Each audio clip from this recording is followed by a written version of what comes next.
नमस्कार, स्वागत है डीडी न्यूज के इस बुलेटिन में। मैं हूं अश्विनी कुमार मिश्र। आइए सबसे पहले नजर डालते हैं अब तक की सुर्खियों पर।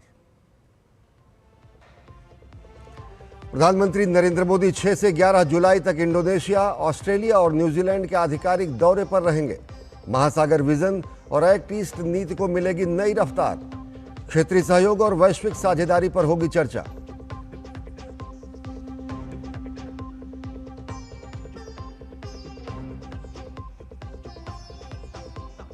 प्रधानमंत्री नरेंद्र मोदी का कल राजस्थान और गुजरात का दौरा। जोधपुर हवाई अड्डे के नए टर्मिनल का उद्घाटन और पचपदरा में देश के पहले ग्रीनफील्ड इंटीग्रेटेड रिफाइनरी कम पेट्रोकेमिकल कॉम्प्लेक्स को राष्ट्र को करेंगे समर्पित। गुजरात के साणंद में सीजी सेमी आउटसोर्स सेमीकंडक्टर संयंत्र का करेंगे उद्घाटन।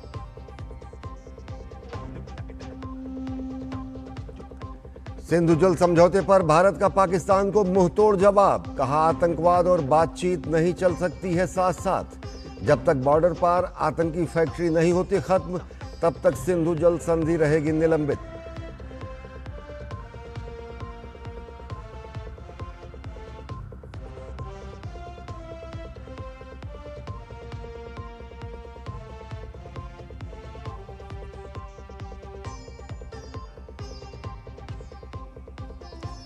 अयोध्या राम मंदिर चढ़ावा विवाद पर आया संघ का बयान। सरकार्यवाह दत्तात्रेय होस बोले ने मंदिर प्रबंधन में पारदर्शी व्यवस्था की मांग की। कहा, दोषियों को मिले कड़ी से कड़ी सजा।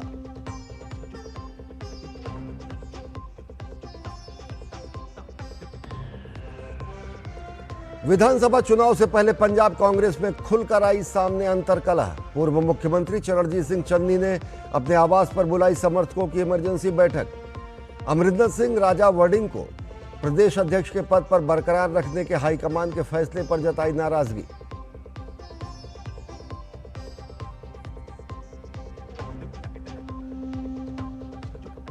फीफा विश्व कप में आज मिस्र और ऑस्ट्रेलिया होंगे आमने सामने। वहीं अर्जेंटीना को चुनौती देने उतरेगा केप वर्डे।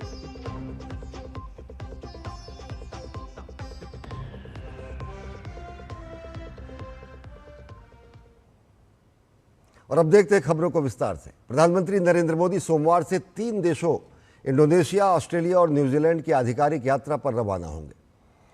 आपको सिलसिलेवार तरीके से बताते हैं कि प्रधानमंत्री नरेंद्र मोदी का ये दौरा कब शुरू होगा और किस किस देश में प्रधानमंत्री कब कब पहुंचेंगे। प्रधानमंत्री नरेंद्र मोदी 6 से 8 जुलाई तक इंडोनेशिया की यात्रा पर रहेंगे। 8 से 10 जुलाई तक प्रधानमंत्री नरेंद्र मोदी ऑस्ट्रेलिया के आधिकारिक दौरे पर रहेंगे। वहीं 10 और 11 जुलाई को प्रधानमंत्री न्यूजीलैंड का दौरा करेंगे। इस यात्रा में इंडो पैसिफिक सहयोग पर फोकस रहेगा। क्षेत्रीय सहयोग और वैश्विक साझेदारी पर चर्चा होगी। प्रधानमंत्री नरेंद्र मोदी इंडोनेशिया के जकार्ता और ऐतिहासिक शहर योग्यकार्ता जाएंगे। दरअसल यूनेस्को विश्व धरोहर प्रम्बनान मंदिर के संरक्षण में दोनों देशों का सहयोग है। ऑस्ट्रेलिया के मेलबर्न में 3रा भारत ऑस्ट्रेलिया वार्षिक शिखर सम्मेलन आयोजित होगा, जहां पर क्रिटिकल मिनरल, साइबर सुरक्षा और सप्लाई चेन की मजबूती पर चर्चा होगी। एक्ट ईस्ट नीति और महासागर विजन को नई रफ्तार इस यात्रा से मिलेगी। 10 और 11 जुलाई को प्रधानमंत्री नरेंद्र मोदी न्यूजीलैंड का दौरा करेंगे। किसी भी भारतीय प्रधानमंत्री की न्यूजीलैंड की ये 40 वर्षों में पहली यात्रा होगी। प्रधानमंत्री नरेंद्र मोदी की न्यूजीलैंड यात्रा से दोनों देशों के आपसी संबंध और मजबूत होंगे। प्रधानमंत्री नरेंद्र मोदी प्रधानमंत्री लक्सन के साथ द्विपक्षीय बैठक करेंगे। विदेश मंत्रालय के सचिव ईस्ट रुद्रेंद्र टंडन ने बताया कि भारत का फोकस इंडोनेशिया, ऑस्ट्रेलिया और न्यूजीलैंड के साथ पूर्वी समुद्री क्षेत्र और हिंद प्रशांत क्षेत्र में सहयोग बढ़ाना और इसे मजबूत करने पर है। उन्होंने कहा कि मलक्का जलडमरू मध्य वैश्विक समुद्री व्यापार का अहम मार्ग है, जिसकी सुरक्षा और स्थिरता में इंडोनेशिया की भूमिका बेहद महत्वपूर्ण है।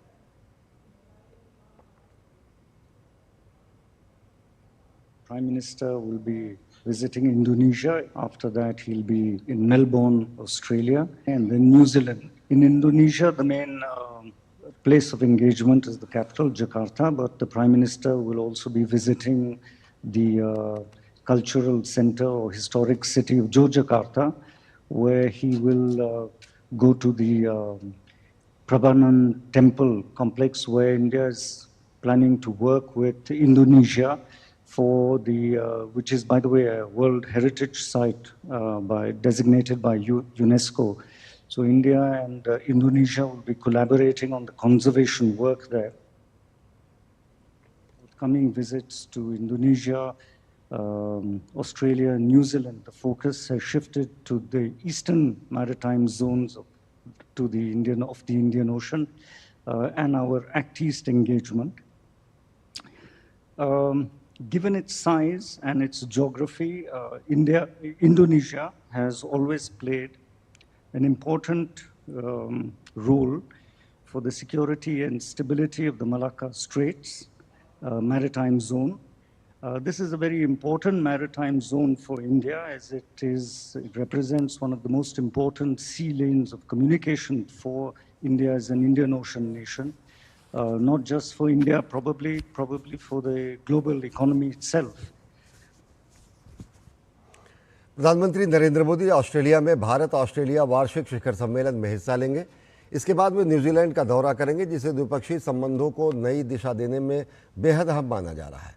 विदेश मंत्रालय के अनुसार इस यात्रा का उद्देश्य प्रशांत क्षेत्र में भारत की रणनीतिक साझेदारी और सहयोग को मजबूत करना है। Melbourne, the Prime Minister will participate in the third India-Australia annual summit process. The visit to New Zealand is also significant from a historical perspective. It will be the first visit by the Indian Prime Minister in 40 years.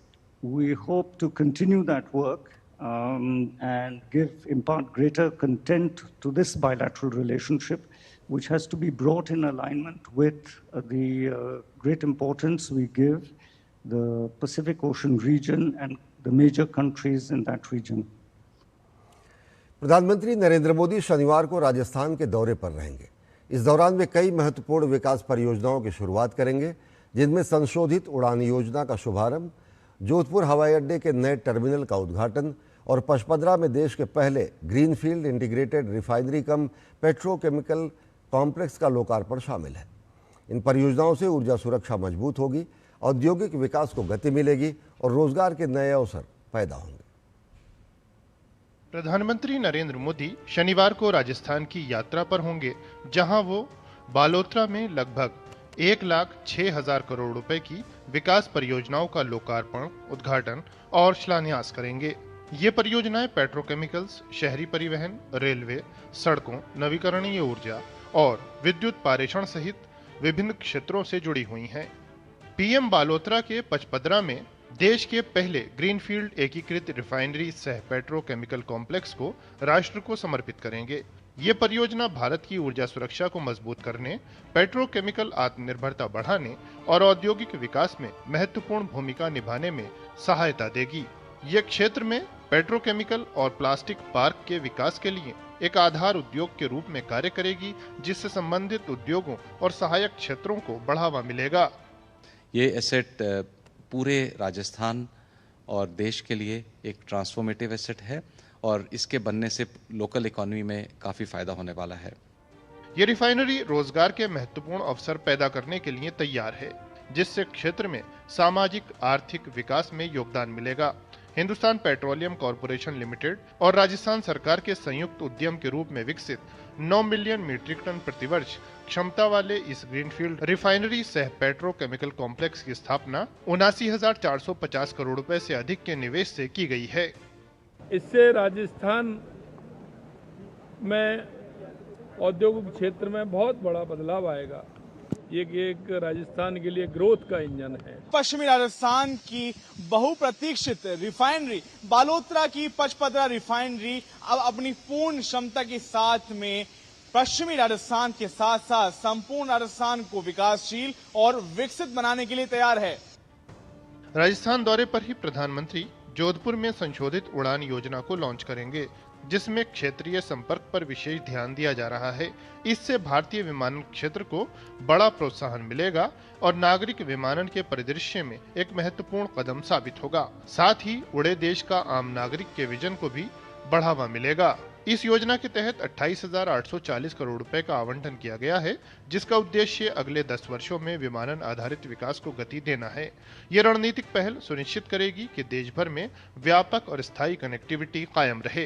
जो व्यक्ति बाहर से आता है, बहुत ऐसे हमारे यात्री होते हैं जो पहली बार किसी एक जगह पे आते हैं, तो जब वो एयरपोर्ट पे उतर के एयरपोर्ट से बाहर जाएं, तो उस समय भी उनको इतना ज़रूर एक आइडिया हो कि इस जगह की, इस शहर की, इस इलाके की जो कला और संस्कृति है उसका उनको एक थोड़ा एक्सपोजर हो, उनको एक थोड़ा एहसास हो।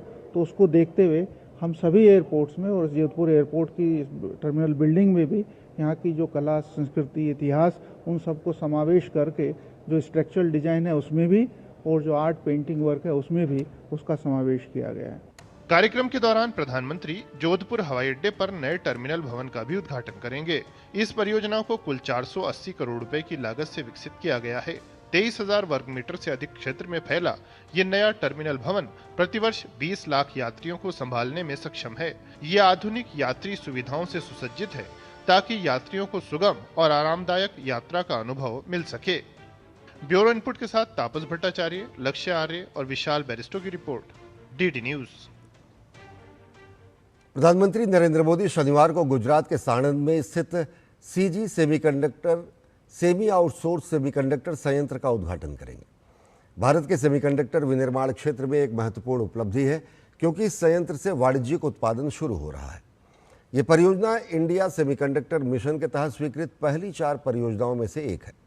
इसे 7,500 करोड़ रुपए से अधिक की लागत से विकसित किया गया है। पूर्ण क्षमता के साथ संचालन में आने पर इस संयंत्र की वार्षिक उत्पादन क्षमता 5 अरब सेमीकंडक्टर चिप्स तक हो जाएगी।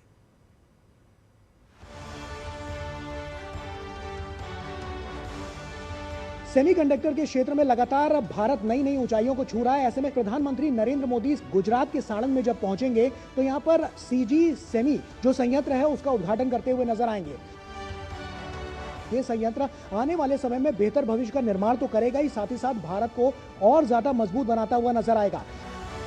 जैसा कि हम जानते हैं कि टेक्नोलॉजी ड्रिवन इस वक्त भारत को किस तरह से बनाया जा रहा है। ऐसे में आर्टिफिशियल इंटेलिजेंस की बात हो, 5G नेटवर्क्स की बात हो, इसके अलावा 6G पर जिस तरह से काम किया जा रहा है, कम्युनिकेशन को कितना स्ट्रॉन्ग किया जा रहा है, सैटेलाइट पर कितना काम किया जा रहा है, ये सब कुछ एक धागे से बंधा हुआ है। और उसमें सबसे इंपॉर्टेंट जो फैक्टर निकलकर सामने आता है वो है सेमीकंडक्टर चिप। और इसी सेमीकंडक्टर का उत्पादन लगातार बढ़ते हुए नजर आ रहा है। और यही सब कुछ है कि आने वाले समय में जो बेहतर भविष्य का निर्माण है, यानी कि कहें 2047 का जो संकल्प है, उसको सिद्धि तक पहुंचाने के लिए बहुत कारगर साबित हो रहा है।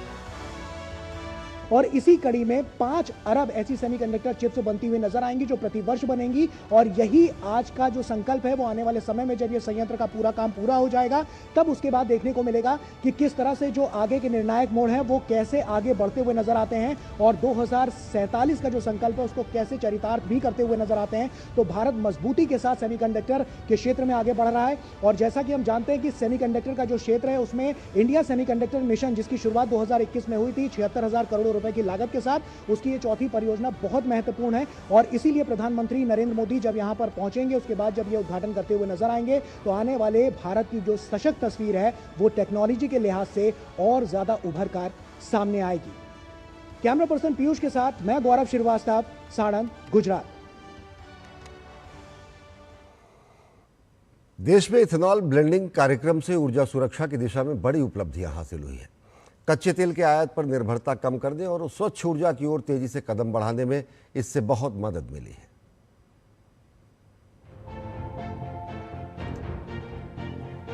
स्वच्छ ऊर्जा की दिशा में आगे बढ़ना, ईंधन आयात पर निर्भरता घटाना, किसानों का सशक्तिकरण और बेहतर आर्थिक प्रबंधन, इन सभी लक्ष्यों की दिशा में एक पहल बेहद कारगर साबित हुई है, एथेनॉल ब्लेंडिंग।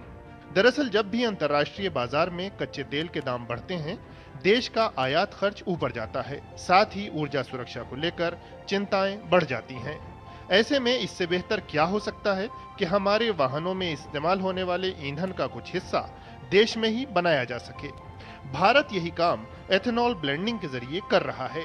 देश ने मूल लक्ष्य से कई साल पहले ही 20% एथेनॉल ब्लेंडिंग के स्तर को हासिल कर लिया है। इसका मतलब है कि हर साल लाखों लीटर आयातित जीवाश्म ईंधन की जगह अब ऐसा ईंधन इस्तेमाल हो रहा है जो भारतीय किसानों और उद्योगों द्वारा बनाया जाता है। देश को इसका लाभ बड़े पैमाने पर हुआ है। 2014-15 से मई 2026 के बीच इससे लगभग 1,90,000 करोड़ रुपए की विदेशी मुद्रा की बचत हुई। किसानों को 1,60,000 करोड़ रुपए से ज्यादा का त्वरित भुगतान हुआ। एथेनॉल ब्लेंडिंग से स्वच्छ ऊर्जा की दिशा में बढ़ने में मदद मिली। इससे लगभग 930 लाख मीट्रिक टन कार्बन उत्सर्जन में कमी आई। इस अवधि में ethanol blending 310 lakh metric ton से ज्यादा कच्चे तेल का विकल्प बनी। बीते दिनों सोशल मीडिया पर एथेनॉल ब्लेंडिंग को लेकर कुछ अफवाहें फैलाने का प्रयास किया गया। हालांकि ये भ्रामक दावे तथ्यों की कसौटी पर पूरे नहीं उतरते। उदाहरण के लिए भ्रम फैलाया गया कि E20 से वाहनों की गारंटी और बीमा समाप्त हो जाएंगे, जबकि ऑटोमोबाइल और बीमा कंपनियों ने स्पष्ट किया है कि E20 के उपयोग से वारंटी या बीमा पर कोई प्रभाव नहीं पड़ता। इंजन को नुकसान पहुंचने की अफवाह भी ARAI, IOCL और SIAM के व्यापक परीक्षणों में खारिज हो चुकी है। माइलेज कम होने की बात ARAI के विस्तृत परीक्षणों की कसौटी पर खरी नहीं उतरी। E20 से पेट्रोल में पानी आने, पेट्रोल में सीधे गन्ने का रस मिलाए जाने, एथेनॉल संयंत्र से किसानों और पर्यावरण को नुकसान और 1 लीटर एथेनॉल बनाने में 10,000 लीटर पानी के प्रयोग होने जैसे तथ्यहीन दावे भी प्रमाण की कसौटी पर कहीं खरे नहीं उतरते। कुछ अफवाहें तो बेहद बेतुकी हैं, जैसे एथेनॉल में चीनी होने के कारण चींटियों और मधुमक्खियों का आ जाना। तथ्य यह है कि फ्यूल ग्रेड एथेनॉल में कोई शुगर होती ही नहीं, अतः वैज्ञानिक रूप से ये दावा पूरी तरह आधारहीन है। ऐसा नहीं है कि एथेनॉल ब्लेंडिंग बिना जांचा परखा प्रयोग हो। America, Brazil, Canada, Japan, Thailand और कई यूरोपीय देशों में वर्षों से एथेनॉल मिश्रित ईंधन का उपयोग हो रहा है। भारत में एथेनॉल ब्लेंडिंग कार्यक्रम व्यापक परीक्षण और वैज्ञानिक अनुमोदन के बाद ही लागू हुआ है। दरअसल भारत में इसकी शुरुआत 2001 में 5% एथेनॉल ब्लेंडिंग के पायलट प्रोजेक्ट के साथ हुई। 2009 में यूपीए सरकार के दौरान आई पहली राष्ट्रीय बायोफ्यूल्स नीति में 2017 तक 20% एथेनॉल ब्लेंडिंग का लक्ष्य इंगित किया गया। इन सब के बावजूद एथेनॉल ब्लेंडिंग कार्यक्रम आगे नहीं बढ़ा और 2013 तक 1% का लक्ष्य भी हासिल नहीं किया जा सका। 2014-15 में इस पहल को नई रफ्तार मिली। 2018 में आई संशोधित राष्ट्रीय बायोफ्यूल्स नीति ने 2030 तक 20% एथेनॉल ब्लेंडिंग का महत्वाकांक्षी लक्ष्य रखा। सरकार के प्रयासों से ये लक्ष्य निर्धारित समय से वर्षों पहले ही हासिल कर लिया गया है। एथेनॉल ब्लेंडिंग कोई आम पहल नहीं, ये ऐसा कदम है जो ईंधन में आत्मनिर्भरता के साथ साथ स्वच्छ ईंधन समृद्ध भारत के संकल्प को भी साकार कर रहा है। Bureau report, DD news. विदेश मंत्रालय ने आज प्रेस कॉन्फ्रेंस कर पाकिस्तान द्वारा प्रायोजित आतंकवाद की कड़ी निंदा की। साथ ही भारत ने सिंधु जल संधि पर अपना स्पष्ट और अडिग रुख एक बार फिर दोहराया। विदेश मंत्रालय के प्रवक्ता ने कहा कि पाकिस्तान द्वारा सीमा पार आतंकवाद को लगातार समर्थन देने के जवाब में भारत ने सिंधु जल संधि को स्थगित कर दिया है। Well, India's position on the Indus Waters Treaty is consistent. IWT stands in abeyance in response to Pakistan's continued sponsorship of cross-border terrorism. Pakistan must credibly and irrevocably abjure its support for cross-border terrorism. Press conference के दौरान अफगानिस्तान के नागरिकों पर पाकिस्तान द्वारा की गई air strike की भी निंदा की गई और भारत ने अफगानिस्तान के क्षेत्रीय अखंडता और संप्रभुता के प्रति अपना मजबूत समर्थन एक बार फिर दोहराया। On Afghanistan, we had strongly condemned the airstrikes that happened from Pakistan into Afghanistan, in which several civilian lives, including women and children, were lost. We had offered our condolences on the passing away of precious lives, and we had also at the same time reiterated our strong support for the territorial integrity and sovereignty of Afghanistan. As far as in terms of support that you are talking about with Afghanistan, we have an ongoing humanitarian assistance cooperation. We have been sending them medicines, we have been sending them other support, and we have also been offering development projects which can bring benefit to the lives of people there. और अब खबर पंजाब की राजनीति से। पंजाब में अगले साल विधानसभा चुनाव होने हैं। लिहाजा चुनाव से पहले कांग्रेस में एक बार अंतर्कलह फिर सामने आ गई है। बताया जा रहा है कि पंजाब के पूर्व मुख्यमंत्री चरणजीत सिंह चन्नी गुट आलाकमान से नाराज है। नाराजगी की वजह बताई जा रही है कि कांग्रेस आलाकमान का एक अहम फैसला है जो चुनाव से पहले पंजाब कांग्रेस में शुरू हुई किचकिच की पुरानी थ्योरी को एक बार फिर सामने ला दिया है। सवाल कई हैं, मगर सबसे अहम सवाल यह है कि पंजाब कांग्रेस में कलह क्यों बढ़ती जा रही है, चन्नी गुट किस मांग पर अड़ा हुआ है, और यही जानने की कोशिश होगी। सबसे पहले समझना होगा कि आखिर पंजाब कांग्रेस में कलह क्यों बढ़ती जा रही है। साडी हाईकमांड ਨਾਲ ਕੋਈ ਲੜਾਈ ਨਹੀਂ, ਅਸੀਂ ਵੀ ਹਾਈਕਮਾਂਡ ਨੂੰ ਮੰਨਦੇ ਆ, ਪਰ ਕੁਝ ਗੱਲਾਂ ਨੇ ਜਿਹੜੀਆਂ ਅਸੀਂ ਹਾਈਕਮਾਂਡ ਅੱਗੇ ਮੁੜ ਕੇ ਰੱਖਣੀਆਂ ਚਾਹੁੰਦੇ ਆ। ਚੰਨੀ ਜੀ ਅਧਿਕਾਰ ਦੇ ਦੋ, ਤੁਸੀਂ ਹਾਈਕਮਾਂਡ ਕੋਲ ਟਾਈਮ ਲੈ ਕੇ ਉਹਨਾਂ ਨੂੰ ਰਿਕੁਐਸਟ ਕਰੋ ਕਿ ਥੋੜਾ ਜਿਹਾ ਹੋਰ ਰੀਥਿੰਕ ਕਰਕੇ ਉਹੋ ਜਿਹਾ ਫੈਸਲਾ ਕਰੋ ਜਿਹੜਾ ਸਾਰੇ ਕਾਂਗਰਸ ਨੂੰ ਫਾਇਦਾ ਹੋਵੇ ਤੇ ਅਗਲੀ ਵਾਰੀ ਪੰਜਾਬ 'ਚ ਕਾਂਗਰਸ ਸਰਕਾਰ ਬਣੇ। ਮੇਨ ਗੱਲ ਸਾਡੀ ਹੈ, ਖਾਸ ਲੋਕਾਂ ਦੀ ਹੈ ਵੀ ਅਗਲੀ ਵਾਰੀ ਪੰਜਾਬ 'ਚ ਕਾਂਗਰਸ ਸਰਕਾਰ ਬਣੇ ਤੇ ਹਾਈ ਕਮਾਂਡ ਥੋੜਾ ਜਿਹਾ ਸਾਰਿਆਂ ਨਾਲ ਵਿਚਾਰ ਕਰਕੇ ਰੀਕਨਸੀਡਰ करे ਜਿਹੜੀਆਂ ਇੱਕ ਦੋ ਗੱਲਾਂ ਦੇ ਰਿਜ਼ੈਂਟਮੈਂਟ ਆ ਲੋਕਾਂ ਨੂੰ ਮਾਯੂਸੀ ਆ ਉਹਦੇ ਬਾਰੇ ਰੀਥਿੰਕ करे। ये जानना जरूरी है कि पंजाब कांग्रेस में कलह क्यों बढ़ती जा रही है। अगले साल फरवरी में पंजाब में चुनाव होना है, लिहाजा हर बार की तरह कांग्रेस में कलह के सुर सुनाई देने लगे हैं। नाराजगी की खबरें सिर्फ चंडीगढ़ तक नहीं बल्कि इसकी धमक दिल्ली तक सुनाई दे रही है। कांग्रेस अध्यक्ष न बनाए जाने से नाराज पूर्व सीएम और जालंधर के सांसद चरणजीत सिंह चन्नी ने मोर्चा खोल दिया है। उन्होंने अपने घर पर मोरिंडा में कांग्रेस नेताओं की इमरजेंसी बैठक बुलाई। बताया जा रहा है कि इस मीटिंग में 3 मौजूदा विधायक समेत 26 नेता शामिल हुए। कांग्रेस आला कमान ने लुधियाना सांसद अमरिंदर सिंह राजा वडिंग को प्रदेश अध्यक्ष पद पर बरकरार रखा है। इस फैसले से नेताओं में नाराजगी है। इसी नाराजगी की वजह से चन्नी गुट कांग्रेस आला कमान से नाराज बताया जा रहा है। अब सवाल यह है कि चन्नी के घर पर मीटिंग में कौन कौन से दिग्गज नेता पहुंचे। बताया जा रहा है कि चन्नी के बुलावे पर एमएलए तृप्त राजेंद्र बाजवा, बरनाला के विधायक काला ढिल्लो, कपूरथला के विधायक राणा गुरजीत सिंह पहुंचे।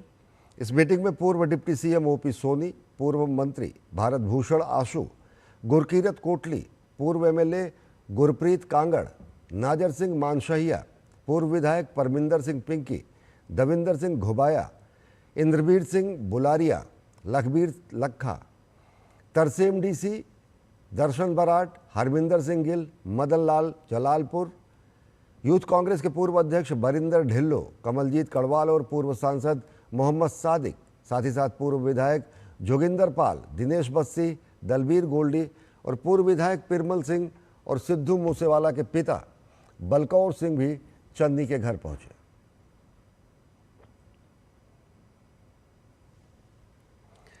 चरणजीत सिंह चन्नी गुट में 4 बड़े चेहरे बताए जा रहे हैं। इनमें कपूरथला विधायक राणा गुरजीत, जालंधर कैंप विधायक प्रगट सिंह, पूर्व डिप्टी सीएम ओपी सोनी और पूर्व मंत्री भारत भूषण आशु हैं। पंजाब कांग्रेस की वर्क कल्चर को अगर समझे तो पंजाब कांग्रेस में एक प्रचलन रहा है कि जो पार्टी प्रमुख होता है वही सीएम बनता है। कैप्टन अमरिंदर सिंह 2 बार चुनाव से पहले अध्यक्ष बनाए गए और जब पार्टी ने चुनाव जीता तो उन्हें मुख्यमंत्री बनाया गया। इसी कुर्सी पर नजर रखते हुए चन्नी गुट लंबे समय से राजा वडिंग के विरोध में रहा है और ये किसी से छिपा नहीं है। पार्टी की इंटरनल मीटिंग हो या फिर हाईकमान के सामने सब जगह चन्नी राजा वडिंग को फेल लीडर बता चुके हैं और उन्हें प्रदेश प्रमुख पद से हटाने की वकालत भी कर चुके हैं। 2017 में जब कांग्रेस की सरकार आई तो इसी तरह कैप्टन अमरिंदर सिंह ने भी कांग्रेस हाई कमान पर दबाव बनाया था कि उन्हें प्रदेश प्रमुख बनाया जाए। चन्नी भी कैप्टन के रास्ते पर हैं।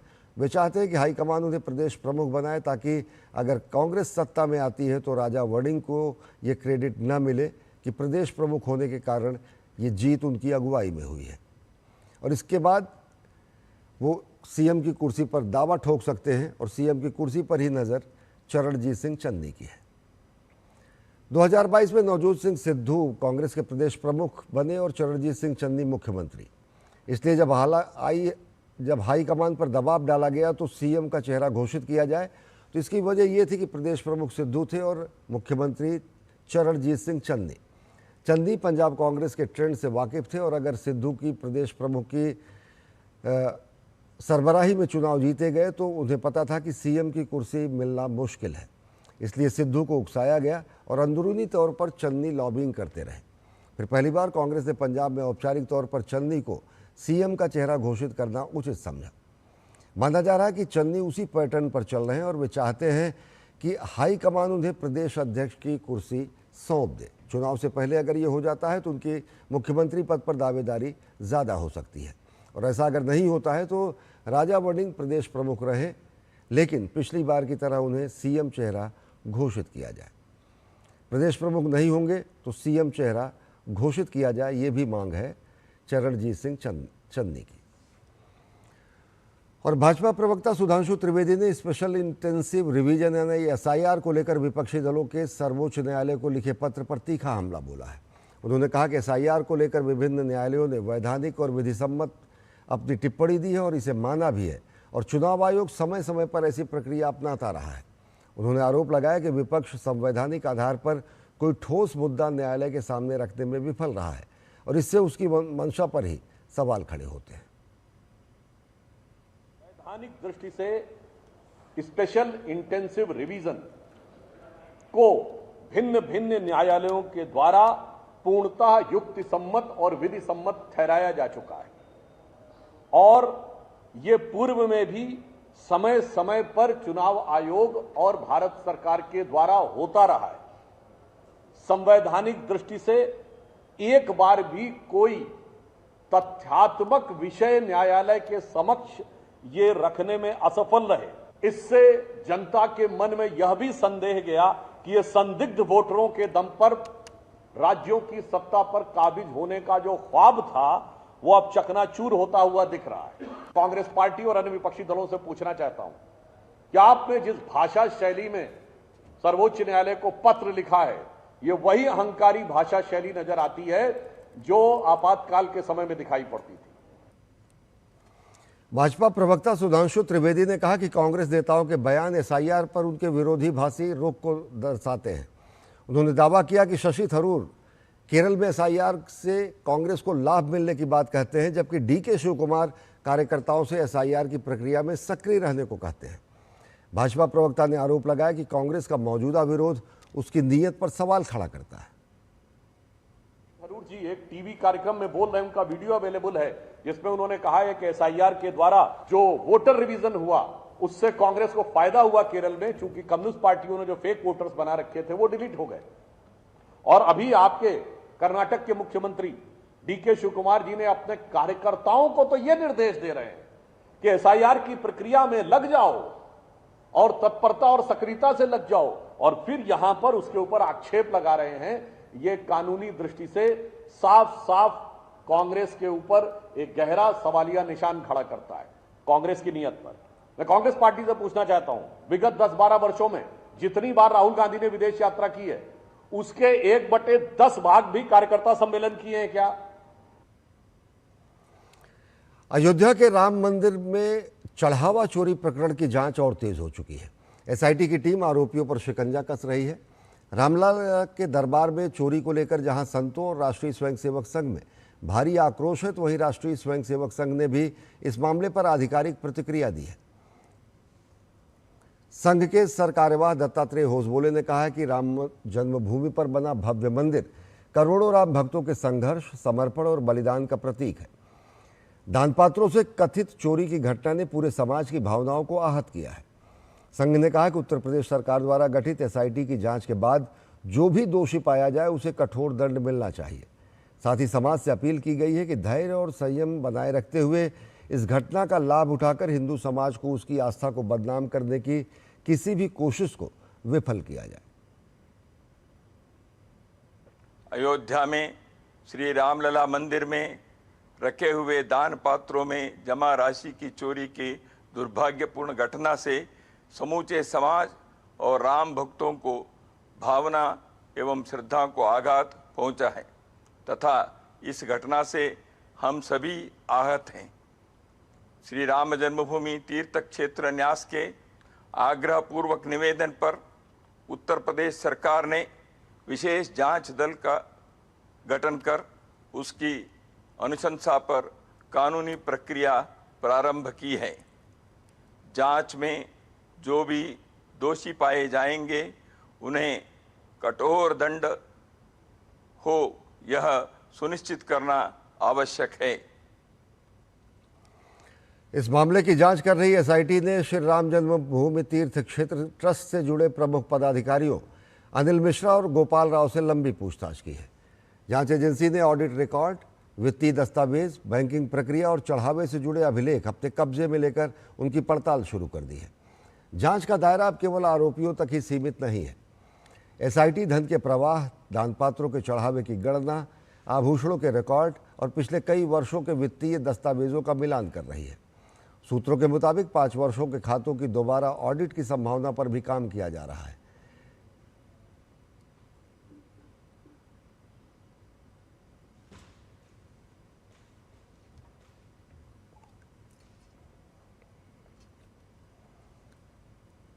भी है, गोपाल राव भी है, ये सब जितने हैं, ये हाँ अनिल मिश्रा हैं, तो ये तो किसी कारण से थोड़ा बच गए, जेल नहीं जा पा रहे हैं। अब हो सकता आगे जाएं। अभी इस मामले की जांच कर रही एसआईटी ने श्री राम जन्मभूमि तीर्थ क्षेत्र ट्रस्ट से जुड़े प्रमुख पदाधिकारियों अनिल मिश्रा और गोपाल राव से लंबी पूछताछ की। जांच एजेंसी ने ऑडिट रिकॉर्ड, वित्तीय दस्तावेज, बैंकिंग प्रक्रिया और चढ़ावे से जुड़े अभिलेख अपने कब्जे में लेकर पड़ताल शुरू कर दी है। जांच का दायरा अब केवल आरोपों तक ही सीमित नहीं है। एसआईटी धन के प्रवाह, दानपात्रों के चढ़ावे की गणना और आभूषणों के रिकॉर्ड और पिछले कई वर्षों के वित्तीय दस्तावेजों का मिलान कर रही है। सूत्रों के मुताबिक 5 वर्षों के खातों का दोबारा ऑडिट किए जाने पर भी विचार किया जा रहा है। मंदिर से चंदा चोरी के आरोपी अविनाश शुक्ला को पुलिस ने रिमांड पर लिया है। जेल से अविनाश शुक्ला को पुलिस रिमांड पर ले गई और अविनाश शुक्ला से चढ़ावा चोरी के पूरे तरीके पर पूछताछ की जा रही है। इसके साथ ही एसआईटी ने गुरुवार को फिर मंदिर पहुंचकर जांच की। खासतौर पर उस कक्ष की जांच की गई जहां चंदे की गिनती की जाती थी। इस केस में जांच में जुटी एजेंसियां अब तक लाखों रुपए बरामद कर चुकी हैं। इसके अलावा विदेशी मुद्रा और सोने चांदी की ज्वेलरी भी बरामद की गई है। आरोपी लवकुश मिश्रा के ठिकानों से 14,25,000 रुपये कैश बरामद किया गया है। आरोपी अनुकल्प के ठिकाने से 16,82,000 से ज़्यादा रकम जांच एजेंसियों को मिली है। आरोपी अविनाश शुक्ला के ठिकानों से अब तक 20,39,000 से ज़्यादा रकम बरामद की जा चुकी है। इसके अलावा अविनाश शुक्ला के ठिकाने से 1,121 अमेरिकी डॉलर भी बरामद किया गया है। करुणेश पांडे के ठिकाने से 18,07,000 से ज़्यादा रुपये बरामद हुए हैं। रमाशंकर मिश्रा के ठिकाने से 7,32,000 रुपये बरामद हुए हैं। वहीं रमाशंकर यादव यानी टिन्नू यादव के ठिकाने से 1 लाख रुपये नगद बरामद हुआ है। इस बीच देश भर में चर्चा का विषय बन चुके राम मंदिर चढ़ावा चोरी मामले में संत समाज बड़ी कार्रवाई की मांग कर रहा है। बागेश्वर धाम पीठाधीश्वर धीरेन्द्र कृष्ण शास्त्री ने चढ़ावा चोरी को महापाप करार दिया है। वर्तमान का युग कलयुग से ज्यादा छल युग चल रहा है। इस छल युग में सावधान रहना। वर्तमान समय में संतों पर, महंतों पर, मठों पर, मंदिरों पर प्रायोजित तरीके से, सुनियोजित तरीके से श्रद्धा घटाने के लिए एवं इनके ऊपर आस्था गिराने के लिए इस तरह के षड्यंत्र भी चल रहे हैं, जिसमें कुछ कालनेमी लोग भी सक्रिय हो गए। हमें उनसे सावधान रहना होगा, हमें उनसे सजग रहना होगा और हमें भरोसा है कि जिन जिन ने ये पाप किया उनको भगवान भी दंड देगा और एसआईटी और देश का कानून, यहाँ की सरकार दंड देगी। विनय कटियार के बयान और एसआईटी की तेज होती जांच के बीच अब सबकी निगाहें एसआईटी की अगली कार्रवाई पर है। इस केस में 7 आरोपी अभी जेल में हैं। एक आरोपी अविनाश शुक्ला पुलिस रिमांड पर है। श्री राम जन्मभूमि तीर्थ क्षेत्र ट्रस्ट के महासचिव चंपत राय से एसआईटी पूछताछ कर चुकी है। ट्रस्ट के सदस्यों गोपाल राव और अनिल मिश्रा से भी पूछताछ की जा चुकी है। अयोध्या के राम मंदिर से चढ़ावा चोरी का यह मामला सिर्फ वित्तीय गड़बड़ी का नहीं बल्कि देश दुनिया में रहने वाले करोड़ों हिंदुओं की आस्था और विश्वास से जुड़ा हुआ है। इस पूरे घटनाक्रम के बीच मुख्यमंत्री योगी आदित्यनाथ मेदांता पहुंचे और वहां उन्होंने श्री राम जन्मभूमि तीर्थ क्षेत्र ट्रस्ट के अध्यक्ष महंत नृत्य गोपाल दास का हालचाल जाना और उनके शीघ्र स्वस्थ होने की कामना की। इस बीच ट्रस्ट के अध्यक्ष महंत नृत्य गोपाल दास मेदांता में एडमिट हुए हैं, जहां पहुंचकर मुख्यमंत्री योगी आदित्यनाथ ने उनका हाल जाना है और उनके जल्द स्वस्थ होने की कामना की है। नई दिल्ली के इंडिया हैबिटेट सेंटर में ऑर्गेनाइजर वीकली के 80वें स्थापना दिवस समारोह का आयोजन किया गया, जिसमें उपराष्ट्रपति सीपी राधाकृष्णन मुख्य अतिथि के तौर पर शामिल हुए। इस अवसर पर उन्होंने ऑर्गेनाइजर के पूर्व संपादक शेषाद्री और बालाशंकर को सम्मानित किया। साथ ही ऑर्गेनाइजर के पूर्व संपादक KR मलकानी और पूर्व गृहमंत्री और ऑर्गेनाइजर के पूर्व संपादक लालकृष्ण आडवाणी के योगदान को याद किया। उपराष्ट्रपति ने हिंदुत्व डिस्कोर्स और टेम्पल्स विदाउट भारत पुस्तकों का भी विमोचन किया। इस मौके पर RSS के सर कार्यवाह दत्तात्रेय होसबोले और वर्तमान संपादक प्रफुल्ल केतकर मौजूद रहे। ऑर्गेनाइजर वीकली के 80वें स्थापना दिवस समारोह के मौके पर उपराष्ट्रपति ने कहा, 80 वर्षों का सफर केवल एक उपलब्धि नहीं बल्कि देश और समाज की सेवा के प्रति उसकी निरंतर प्रतिबद्धता का प्रतीक है। उन्होंने कहा कि अच्छी नियत और समर्पण के साथ किया गया कार्य अंततः सफलता दिलाता है और ऑर्गेनाइजर इसका सशक्त उदाहरण है। उपराष्ट्रपति ने कहा कि ऑर्गेनाइजर केवल एक पत्रिका नहीं है बल्कि यह इस देश की आत्मा में बसा है। इसने भारत के सांस्कृतिक पुनर्जागरण, राष्ट्रीय एकता और अंत्योदय के विचार को जन जन तक पहुंचाया है। 80 years is more than a milestone. I feel organizer is one such great small light that has started just before the independence. Soon after that we got the independence. So any work with good intention, good for the nation and the society, whether that is successful on that day or not, that is irrelevant, but that will be have a big success one day. That is what is organization is organizer is telling to the entire country today. कार्यक्रम में मौजूद राष्ट्रीय स्वयंसेवक संघ के sir कार्यवाह दत्तात्रेय होसबोले ने organiser के 80 वर्ष पूरे होने पर पत्रिका की भूमिका की सराहना की। राष्ट्रीय स्वयंसेवक संघ के सर कार्यवाह ने कहा कि शुरुआती दिनों में इस साप्ताहिक पत्रिका के जरिए ही उनकी वैचारिक समझ, राष्ट्रीय नीतियों और राष्ट्रवादी दृष्टिकोण की नींव पड़ी थी। अपने कॉलेज के दिनों को याद करते हुए सर कार्यवाह ने कहा कि कॉलेज में पढ़ाई के दौरान वो ऑर्गेनाइजर को हमेशा अपने साथ रखते थे। I remember my college days when every week I used to carry the organizer in my hands to Central College in Bangalore. 80 साल पूरा होने के मौके पर ऑर्गेनाइजर के पूर्व संपादक AR नायर, KR मलकानी, लालकृष्ण आडवाणी और शेषाद्री की विचारधारा, साहस और उनके द्वारा स्थापित पत्रकारिता की मजबूत नींव को याद किया गया। साथ ही आपातकाल से लेकर राम जन्मभूमि आंदोलन में ऑर्गेनाइजर की सशक्त पत्रकारिता की भी सराहना की गई। नई दिल्ली से DD न्यूज के लिए धीरज कुमार की रिपोर्ट। केंद्रीय गृह एवं सहकारिता मंत्री अमित शाह और केंद्रीय कृषि एवं किसान कल्याण मंत्री शिवराज सिंह चौहान ने अल नीनो के कारण मानसून में संभावित व्यवधान और देश के कुछ हिस्सों में सामान्य से कम वर्षा के प्रभावों की उच्च स्तरीय समीक्षा बैठक की।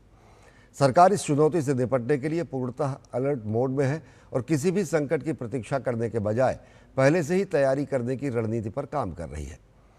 दरअसल प्रशांत महासागर के उष्णकटिबंधीय क्षेत्र में आने वाले महीनों में अल नीनो की स्थिति मजबूत होने के आसार हैं, जिससे दुनिया के कई हिस्सों में लू, सूखा, भारी वर्षा आदि का खतरा बढ़ जाएगा। WMO वैश्विक सामयिक जलवायु रिपोर्ट के मुताबिक इस साल जुलाई से सितंबर के दौरान अल नीनो तेजी से मजबूत होगा।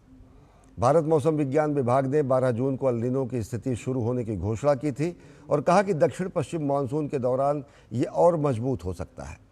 अल नीनो मजबूत होने की स्थिति में आमतौर पर भारत में बारिश कम होती है।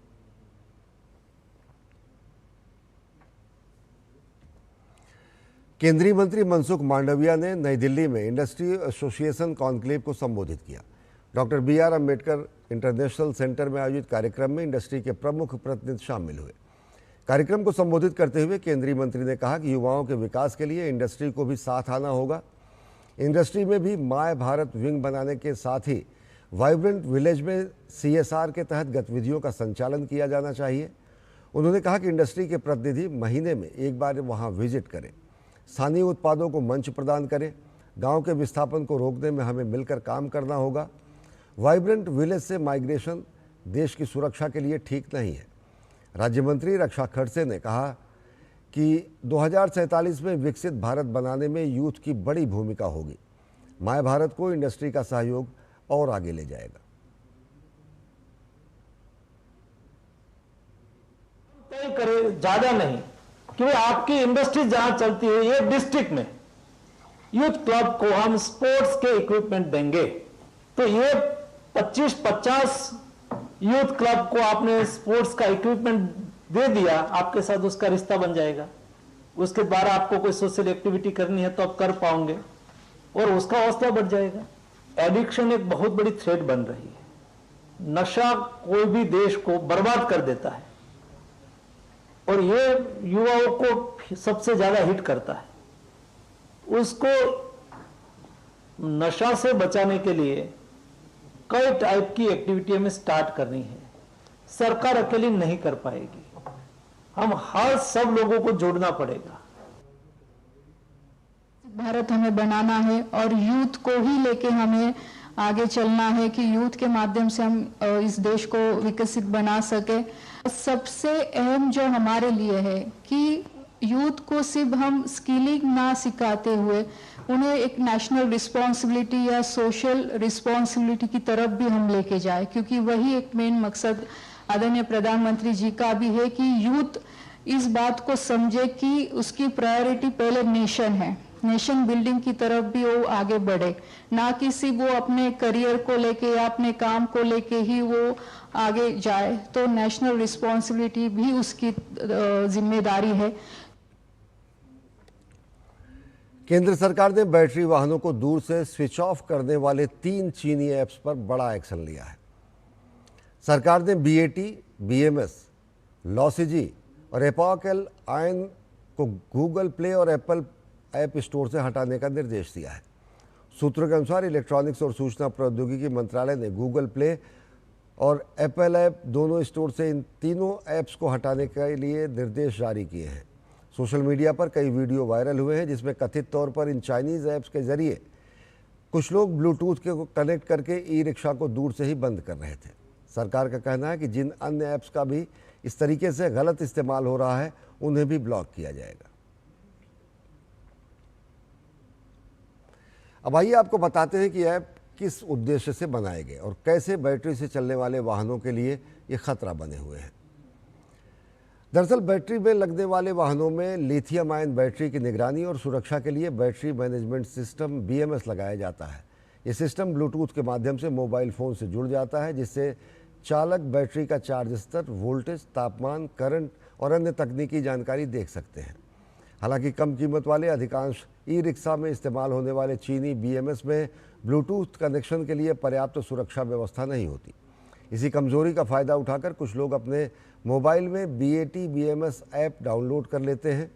जब ऐप डाउनलोड करने वाला व्यक्ति किसी भी ई-रिक्शा के लगभग 10 से 15 मीटर के दायरे में पहुंचता है तो ये ऐप बिना चालक की अनुमति से BMS से कनेक्ट हो जाता है। इसके बाद ऐप के ज़रिए बैटरी के डिस्चार्ज स्विच बंद हो जाते हैं। इससे चलते वाहन में अचानक रुकने और हादसे का खतरा पैदा हो जाता है। वाहन चालक कैसे इस समस्या का समाधान कर सकते हैं या फिर कैसे इसका बचाव कर सकते हैं? विशेषज्ञों का कहना है कि चालक सबसे पहले अपने बैटरी का डिफ़ॉल्ट पासवर्ड बदल लें। इसके अलावा अगर बैटरी में ऐप कंट्रोल लॉक या फिर रिमोट कंट्रोल लॉक का विकल्प हो तो उसे सक्रिय कर दें।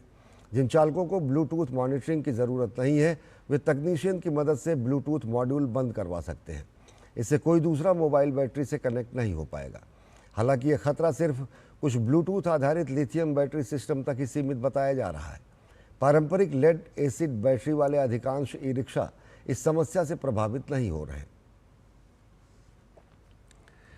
मध्य प्रदेश के नर्मदापुरम में 2022 के चर्चित मॉब लिंचिंग मामले में 14 दोषियों को उम्र कैद की सजा सुनाने वाली अतिरिक्त जिला एवं सत्र न्यायाधीश तबस्सुम खान को कथित धमकियां मिलने का मामला सामने आया है। इस पर मध्य प्रदेश हाईकोर्ट ने स्वतः संज्ञान लेते हुए उनकी सुरक्षा सुनिश्चित करने के निर्देश दिए हैं। हाईकोर्ट ने इसे न्यायपालिका और उसकी स्वतंत्रता से जुड़ा गंभीर मामला बताते हुए पुलिस महानिदेशक और गृह विभाग से 3 दिन में हलफनामा मांगा है। नर्मदापुरम में पुलिस अधीक्षक को न्यायाधीश को सुरक्षा देने और धमकी देने वाले लोगों के खिलाफ कार्रवाई करने और इसकी रिपोर्ट पेश करने के निर्देश दिए गए हैं। राज्य सरकार ने अदालत को बताया है कि मामले में एफआईआर दर्ज की जा चुकी है। अब इस प्रकरण में अगली सुनवाई 9 जुलाई को होगी। ये तथ्य संज्ञान में माननीय न्यायालय के आया कि कुछ एक तत्वों के खिलाफ में शासन ने एफआईआर भी रजिस्टर की है। तो शासन की ओर से एसपी नर्मदापुरम को निर्देशित किया गया कि शपथ पत्र प्रस्तुत करके जो कार्रवाई की है, जो आप स्टेप्स ले रहे हैं जुडिशियल ऑफिसर की सुरक्षा की दृष्टि को लेते हुए, वो माननीय न्यायालय को अवगत कराने का निर्देश खंडपीठ ने पारित किया। ईरान में दिवंगत supreme leader Ayatollah Ali Khamenei को अंतिम विदाई देने की तैयारियां शुरू हो चुकी हैं, लेकिन शोक के इस माहौल के बीच इजराइल की कथित साजिशों और सुरक्षा को लेकर बड़ा विवाद सामने आया है। दावे हैं कि ईरान के शीर्ष नेतृत्व को निशाना बनाने की योजना पर अमेरिका ने भी अपने सहयोगियों को आगाह किया है। आखिर अंतिम संस्कार के बीच क्यों बढ़ गई है सुरक्षा की चिंता, और अमेरिका, ईरान, इजराइल के बीच क्या नया तनाव पैदा हो गया है? देखिए हमारी खास रिपोर्ट। ईरान के दिवंगत supreme leader Ayatollah Ali Khamenei के अंतिम संस्कार की रस्म की शुरुआत हो चुकी है। ये रस्में 4 से 9 जुलाई तक चलेंगी। लाखों लोग शोक मनाने के लिए तेहरान की सड़कों पर जमा हुए हैं। खामनेई के पार्थिव शरीर को दुनिया भर से आए प्रतिनिधियों के अंतिम दर्शन के लिए मुसल्ला इमाम खुमैनी मस्जिद में रखा गया है, जहां वो नमाज पढ़ाया करते थे। उनके ताबूत के साथ 3 और ताबूत रखे गए हैं। ताबूत को इमाम हुसैन की मज़ार से लाए गए एक पवित्र लाल झंडे से ढका गया है। ईरानी सरकार के अनुसार ये झंडा प्रतिरोध, बलिदान और सच्चाई के प्रति अटूट निष्ठा का प्रतीक है। ईरानी वार्ताकारों की हत्या से जुड़ी योजना से संबंधित द न्यूयॉर्क टाइम्स की रिपोर्ट सामने आने के बाद ईरानी लीडरशिप इजराइल को चेतावनी दे रही है कि अंतिम संस्कार के दौरान किसी तरह की गड़बड़ी पैदा करने की कोशिश की गई तो करारा जवाब दिया जाएगा। सुरक्षा के मद्देनजर अली खामनेई के बेटे और ईरान के नए सुप्रीम लीडर मुस्तफा खामनेई अंतिम संस्कार में शामिल नहीं होंगे। सुप्रीम लीडर के प्रतिनिधि आयतुल्लाह हकीम इलाही ने कहा है कि इजराइल से मिल रही धमकियों और निगरानी के जोखिम के कारण मुस्तफा का सार्वजनिक रूप से शामिल होना खतरनाक होगा। उधर द न्यूयॉर्क टाइम्स की रिपोर्ट में खुलासा हुआ है कि ईरान की टॉप लीडरशिप की हत्या की इजरायली प्लान से अमेरिका ने सचेत किया था। अमेरिका ने मध्य पूर्व के देशों से अपील की कि वे ईरान को इजरायली हत्या की साजिशों के प्रति सतर्क करें। अमेरिका को आशंका थी कि इजराइल युद्ध विराम के दौरान ईरान के विदेश मंत्री अब्बास अराक्ची और संसद के अध्यक्ष मोहम्मद बाकर कालिबाफ की हत्या की कोशिश कर सकता है। रिपोर्ट के मुताबिक अब्बास अराक्ची और कालिबाफ मार्च से ही इजराइल के संभावित टारगेट लिस्ट में थे। रिपोर्ट में यह भी दावा किया गया है कि कालिबाफ 2 बार हमले से बाल बाल बचे, एक बार 2025 के संघर्ष के दौरान और दूसरी बार हालिया युद्ध में। इसके अलावा अमेरिका के उपराष्ट्रपति जेडी वेंस से मुलाकात के बाद जब कालिबाफ तेहरान लौटे थे, तब ईरानी खुफिया एजेंसी को जानकारी मिली कि इजराइल उनके विमान को निशाना बना सकता है। इसके बाद उनका विमान आपात स्थिति में मशहद में उतारा गया और वहां से वे सड़क मार्ग से तेहरान पहुंचे। हालांकि इन रिपोर्टों को लेकर अमेरिका और इजराइल की ओर से कोई आधिकारिक पुष्टि नहीं की गई है। उधर हालिया समझौते को लेकर अमेरिका और ईरान के बीच जुबानी जंग जारी है। राष्ट्रपति डोनाल्ड ट्रंप ने कहा है कि ईरान लगभग उन सभी शर्तों पर सहमत हो गया है जिन्हें अमेरिका चाहता है। उन्होंने ये भी दावा किया कि बातचीत अभी जारी है, लेकिन अंतिम नतीजा अभी पूरी तरह साफ नहीं है।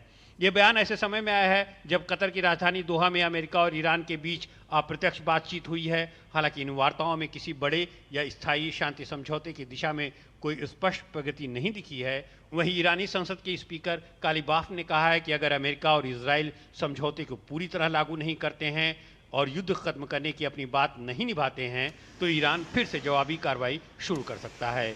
उन्होंने चेतावनी देते हुए कहा, इसका बराबर का जवाब दिया जाएगा। तो बुलेटिन में फिलहाल इतना ही। देश और दुनिया की ताज़ा तरीन खबरों के लिए देखते रहिए डीडी न्यूज़। नमस्कार।